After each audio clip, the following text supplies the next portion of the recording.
Abeebembezi ba Bushenyi hona babirene bakira cyumwa combeko ecyabazire bibare girls bayombekire n'imikono yabo ecyabaremira ring beam kandi bashaba district okubayambaho nabwo kicyo mabaza zakomeje ring beam tubekitoreri abo mu yebyo kombeka konka kigerezeho twajya mu teka kurya mabanza konka tureka twahika ndakusima colleagues banje ba deki ati icyo deki omugasho gwitu ningashe tukora dusomerating ebintu kansugira ki ebya proving so kutwagiremo nabagambira bikiriza nani porra chairman wa management cyangine mwende mukushaba ratrini naki imo mutandiki kumurene mwenda ratrini no mu government imo mutandike gukora ki mutimbe muombeke ko muramara umusinzi ati mwize n'umucura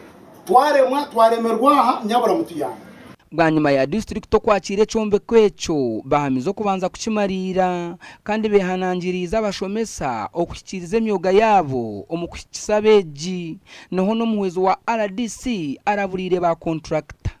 demand good works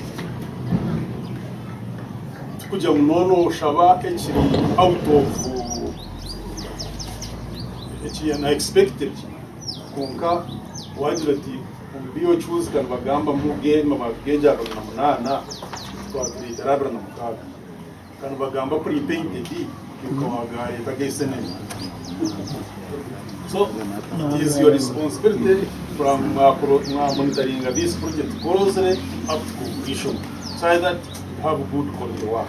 Chairman yenda kusima na timu yawe abaka abantu bibari ekiko mu special mukora as a team yuware bankateko practice bona bina hano za kushangushanga yuko muntu ngomo mwene kureba ngo abantu mwena murya cyo kumaze mwenda kureba turiho tugira tsa so beto cyamani ngenda kubasaba ngo contractors ngurumyo and we are going to do the monitoring and supervise that work so that all of us for ikintu cyakoraki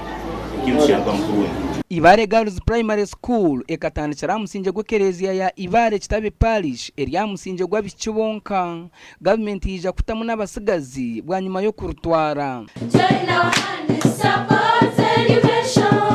echombe kwecho aba district nabaza kucheza no bukikuru 93 no bundu bucweka omuza Uganda Tendo moreja mistu agataha twaragaruho sombwere hato mudumo gwazo mikono yanyu nakachiko omuganda makuru amakagaru kurengo mu rumaganana okurugombyaro bishatu omugombora ya Chamuka na Town Council batungira mizi marungi okurugom mu kigombe cya Champagne Foundation nekigendererwa cyo kutungura entura y'abantu mu cyangeki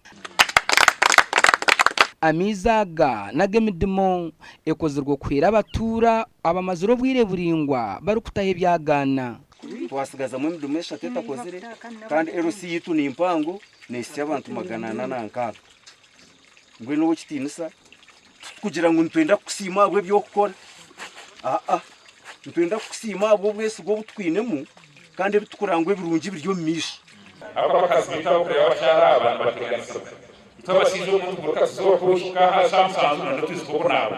ukigara ko mwazi no ndabiziko nabo cyangwa kaza kusiro kutahaniza ko nazo mukisi mwenye maisa ko tere mu hihi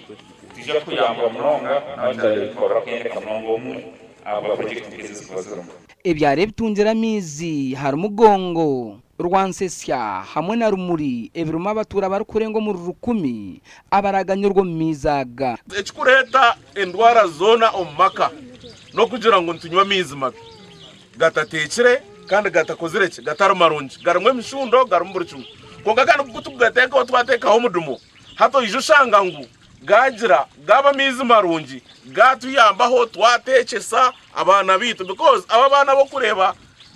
abana babona barwire bakarwara bakafa bakaba stunted byo nebizo bintu berga mizaga so kutukuba tukozira mizaga nje manyisa ngo yo mukuru omwana na no habona buri omwana naganyirwamo tubentu nyomizi mabi munonga habire heshami konkito tujatahantu manyengu twatago mudumo abana bazoku bajero kubakorayo konkecho nashemererwa munonga nasimarhanga wa champene kutkoro mudumo gwitu tubentu nyomizi mabi